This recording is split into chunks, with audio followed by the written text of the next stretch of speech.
صحابہ کرام علیہم رضوان مدینہ منورہ سے بدر کے مقام پر پہنچے۔ اگر آج بھی آپ مدینہ منورہ سے بدر کے مقام پر پہنچے تو کئی 100 کلومیٹر کا یہ راستہ ہے، غالباً 200-300 کلومیٹر دور ہے۔ اور اس زمانے میں تو اونٹوں پر، گھوڑوں پر یا پیدل سفر کیا گیا۔ جب آپ اندازہ لگا سکتے ہیں کہ جب 2 گھوڑے تھے تو یہ سفر تو پیدل ہوگا، 200-300 کلومیٹر کا سفر پیدل کیا جائے، پھر اپنے وطن سے دوری، پھر بھوک پیاس، موسم کی شدت، میدان جنگ میں پہنچے، اب مقابلہ اتنے بڑے لشکر سے، تو تھکن بھی ایک بڑا مسئلہ ہے۔ لیکن رب العالمین جس پہ کرم فرماتے، کوئی لمبا سونا کوئی ضروری نہیں ہوتا۔ کبھی کبھی تو ایسا ہوتا ہے کہ انسان 10 گھنٹے سو کر اٹھتا ہے پھر بھی اس کی تھکن دور نہیں ہوتی، اور کبھی کبھی ایک ہی جھونکے کے اندر ساری تھکن دور کر دی جاتی ہے۔ تو صحابہ کرام علیہم رضوان میدان بدر میں ہیں، یکدم ایک ساتھ سب پر نیند آ گئی، کھڑے کھڑے سب سو گئے، اور ایسی نیند آئی کہ اس نیند میں گرے تو نہیں، لیکن ہاتھ سے جو بھی لاٹھی یا تلوار تھی تو وہ ہاتھ سے گرنے لگی، اور ایک ساتھ سب کو نیند آئی، اونگ آئی۔ چند سیکنڈوں میں یہ اونگ ختم بھی ہو گئی، لیکن جیسے ہی یہ اونگ ختم ہوئی ساری تھکن دور ہو گئی، اور ایسا محسوس ہوا گویا کہ بہت زیادہ آرام کر کے وہ اب میدان میں کھڑے ہیں۔ دوسری بات یہ ہے کہ جب انسان پر خوف طاری ہوتا ہے تو اسے نیند نہیں آ سکتی، تو اگر موت کا خوف ہو تو نیند کہاں سے آئے؟ تو یہ جو اونگ آئی نہ صرف تھکن دور ہوئی، اس اونگ نے یہ بھی ظاہر کر دیا کہ مسلمانوں پر نہ کوئی موت کا خوف ہے نہ دشمن کا کوئی خوف ہے، سارے خوف اللہ تعالیٰ نے دور کر دیے۔ اذ یاد کرو جب یغشیکم النعاس، جب اللہ تعالیٰ نے تم پر اونگ کو گھیر دیا، یعنی اونگ نے تمہیں ڈھانپ لیا، امنۃ منہ، یہ اونگ اللہ کی طرف سے چین تھی، اطمینان تھی۔ دوسرا مسئلہ یہ تھا کہ جب مسلمان وہاں پہنچے تو بدر کے مقام پر کافروں نے پہلے ہی قبضہ کر لیا تھا، تو جو اچھی جگہ تھی انہوں نے وہاں پر اپنے گھوڑے باندھ دیے تھے، تو مسلمانوں کو جو جگہ ملی وہ جگہ ریگستانی مٹی سے بھری ہوئی تھی، یعنی جس کے اندر پاؤں اندر گھس جائے اور چلنا مشکل ہو، اور وہاں پانی کا بالکل انتظام نہیں تھا کیونکہ پانی کے کنویں پر کافروں نے قبضہ کر لیا تھا۔ پھر رات کو مسلمان سوئے تو بعض مسلمانوں کو غسل فرض ہو گیا، اب صبح نہ وضو کے لیے پانی ہے نہ غسل کے لیے پانی ہے، تو شیطان نے یہ خیال ڈالا، شیطان دل میں آ کر کہنے لگا کہ تم اپنے آپ کو اہل حق سمجھتے ہو، لیکن اس وقت تمہارا حال یہ ہے کہ تم ناپاک ہو اور تمہارے پاس غسل کے لیے پانی نہیں۔ یہ اس زمانے کی بات ہے کہ تیمم کے ابھی مسائل نازل نہیں ہوئے تھے، غسل فرض ہے تو غسل ہی کرنا ہے، تیمم کا حکم تو بعد میں نازل ہوا۔ تو صحابہ کرام علیہم رضوان کو اللہ تعالیٰ نے وہ اطمینان عطا فرمایا کہ بارش ہو گئی۔ آپ جانتے ہیں جہاں پر ریگستانی مٹی ہو تو مٹی کے اندر گڑھا بنانا بہت آسان ہے، جیسی بارش ہوئی تو صحابہ کرام نے تالاب جیسے بنا لیے، تو بارش کا پانی اس میں جمع ہو گیا اور وہ پانی کے تالاب جمع ہو گئے، اور جو مٹی تھی وہ بارش کی وجہ سے تھم گئی، وہ جم گئی، اور اب بالکل بہترین میدان تیار ہو گیا۔ دوسری طرف مسئلہ یہ تھا کہ کافروں کی جو زمین تھی وہ گیلی تھی اور وہ نرم مٹی تھی، جب بارش ہوئی تو وہ کیچڑ بن گئی، تو کافروں کا اس کیچڑ میں کھڑا رہنا مشکل ہو گیا، وہ جیسے ہی کھڑے ہوتے تو گر جاتے۔ تو جو میدان جنگ ان کے لیے اچھا تھا، اللہ رب العالمین قادر ہے، اللہ نے جنگ کا نقشہ ہی بدل دیا۔ اب میدان جنگ کے اعتبار سے، جنگی پوائنٹ آف ویو سے، مسلمانوں کی جگہ اعلیٰ ہو گئی اور ان کی ادنا ہو گئی۔ وَيُنَزِّلُ، اور یاد کرو جب اللہ نے نازل فرمایا علیکم، تم پر، من السماء، آسمان سے، ماءً، پانی نازل کیا، لیطہرکم بہ، تاکہ اللہ اس پانی کے ذریعے تمہیں ستھرا کرے. وَيُذْهِبَ عَنْكُمْ رِجْزَ الشَّيْطَانِ، اور شیطان کی ناپاکی تم سے دور کر دے. یعنی جو غسل فرض ہوا ہے تم غسل کر لو اور پاک ہو جاؤ. وَلِيَرْبِطَ عَلَى قُلُوبِكُمْ، اور تاکہ تمہارے دل مضبوط ہو جائیں. جب تم اللہ کی غیبی مدد دیکھو گے تو جنگ کرنے میں تمہیں حوصلہ ملے گا. وَيُثَبِّتَ بِهِ الْأَقْدَامَ، اور تاکہ تمہارے قدم اللہ جما دے، وہ مٹی جم جائے اور اس پر تم اطمینان سے کھڑے رہ سکو. اللہ تعالیٰ نے فرشتوں کا نازل فرمایا. وہ فرشتے میدان بدر میں آئے اور انہوں نے مسلمانوں کے ساتھ جہاد کیا ہے.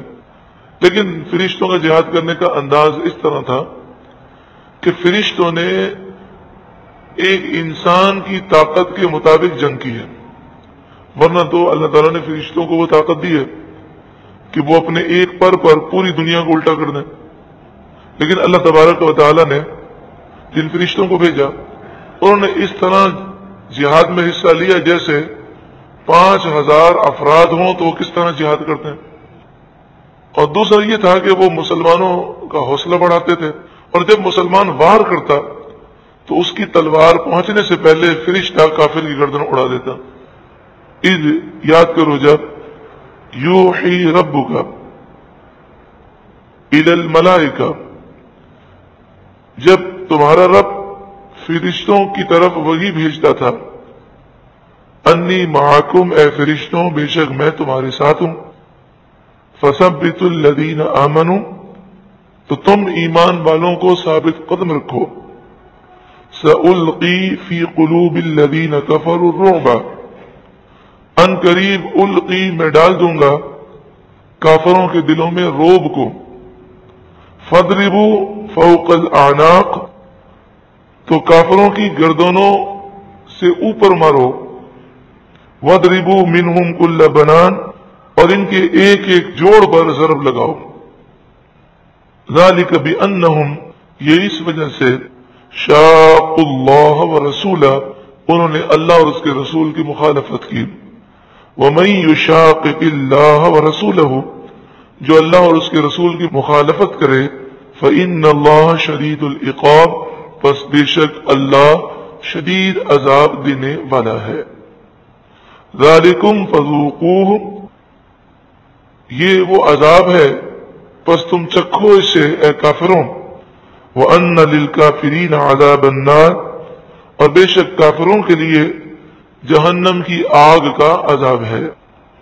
یا ایھا الذین آمنوا، تمام مسلمانوں سے خطاب ہے اور انہیں قیامت تک ایک اصول سمجھایا جا رہا ہے. اے ایمان والوں، اذا لقیتم الذین کفروا زحفا، جب تمہارا مقابلہ کافروں سے ہو، آمنا سامنا ہو، فلا تولوہم الادبار، تو انہیں پیٹھ نہ دو. پیٹھ دے کر تم بھاگو نہیں بلکہ کافروں کا مقابلہ کرو، کیونکہ جو پیٹھ دے کر بھاگے گا اور میدان جنگ سے فرار اختیار کرے گا وہ اللہ کے غضب کا مستحق ہوگا. وَمَن يُوَلِّهِمْ يَوْمَئِذٍ دُبُرَهُ، اور جو کوئی ایسے موقع پر میدان جنگ سے فرار اختیار کرے اس کے لیے اللہ کا غضب ہے. إِلَّا مُتَحَرِّفًا لِقِتَالٍ، مگر لڑائی کا ہنر کرنے. متحرفا لقتال کیا معنی؟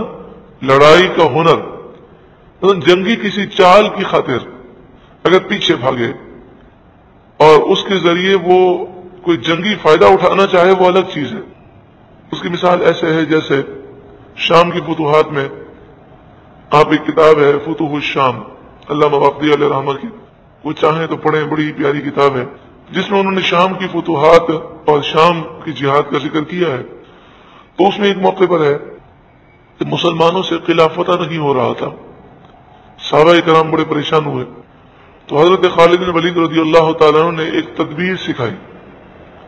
وہ تدبیر اس طرح تھی کہ 500 گھوڑے سوار مجاہدین کو ہم چھپا دیں گے، باقی لشکر قلعے پر حملہ کرے گا، اور پھر جب قلعے سے حملہ ہوگا اور وہ تیر برسائیں گے تو مسلمان اس طرح پیچھے ہٹیں گے گویا کہ وہ ڈر رہے ہیں، تو کافر یہ سمجھیں گے کہ مسلمان بھاگ رہے ہیں، تو وہ اپنے قلعے کا دروازہ کھول کر ہم پر حملہ آور ہوں گے، تو ہم بھاگیں گے اور بھاگتے بھاگتے میدان میں چلے جائیں گے دور، تو ہمارے پیچھے جب کافر آئیں گے اور وہ جب اتنا دور آ جائیں گے تو اچانک سے مسلمان اپنے گھوڑوں کو پلٹ کر کافروں پر حملہ کریں گے۔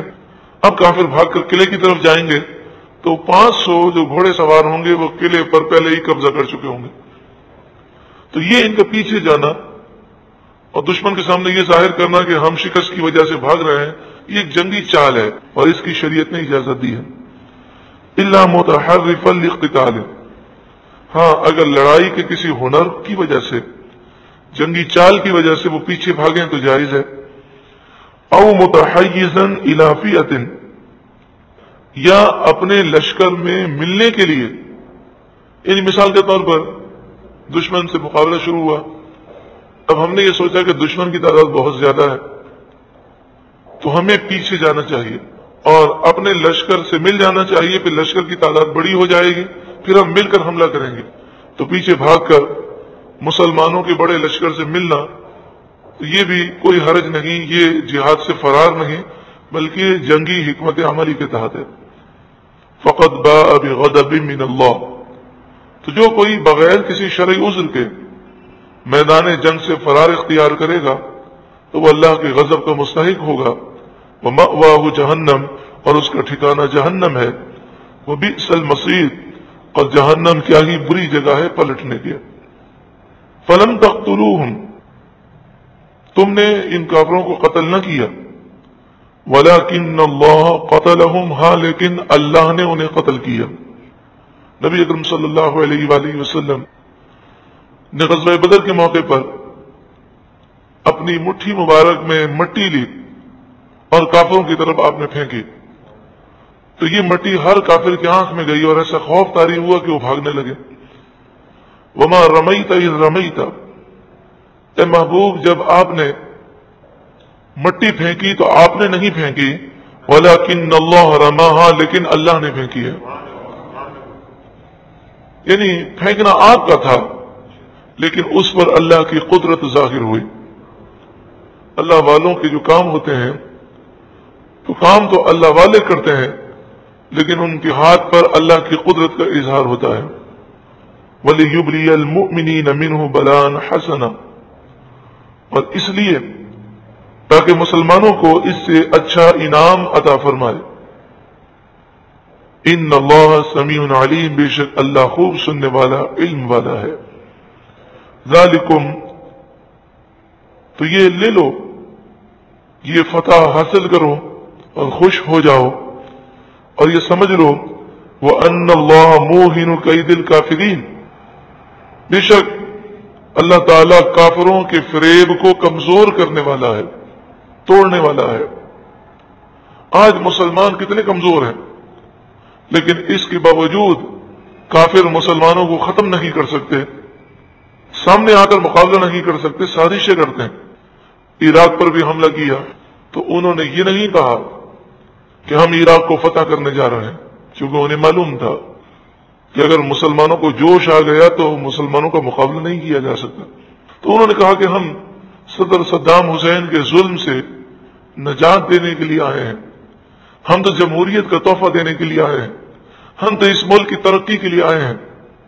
اسی طرح کی انہوں نے جھوٹی باتیں کہیں، تو سامنے آ کر وہ اس دور میں بھی مقابلہ نہیں کر سکتے، لیکن اگر مسلمان متقی اور پرہیزگار ہو جائیں اور وہ جذبہ جہاد سے اور شوق شہادت سے سرشار ہو جائے تو پھر پیچھے سے بھی کون مقابلہ کر سکتا ہے۔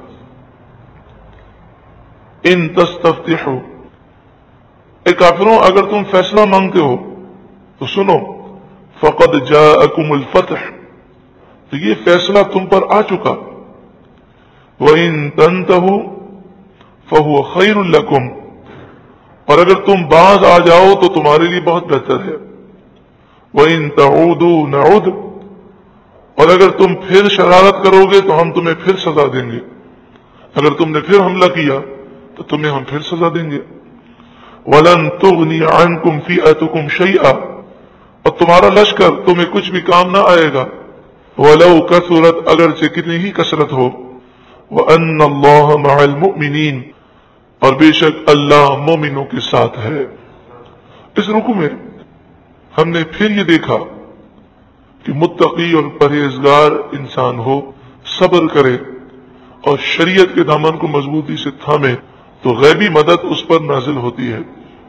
اگر آج مسلمان امریکہ، یورپ، یہود و نصارہ کی طرف دیکھنا بند کر دیں اور اپنا رخ گنبد خضرا کے مکین سید عالم نور مجسم صلی اللہ علیہ وسلم کی طرف کر دے اور انہی کی سنتوں کو اپنائے، انہی کے نقش قدم پر چلیں، تو اللہ تبارک و تعالی پھر مسلمانوں کو عروج عطا فرمائے گا.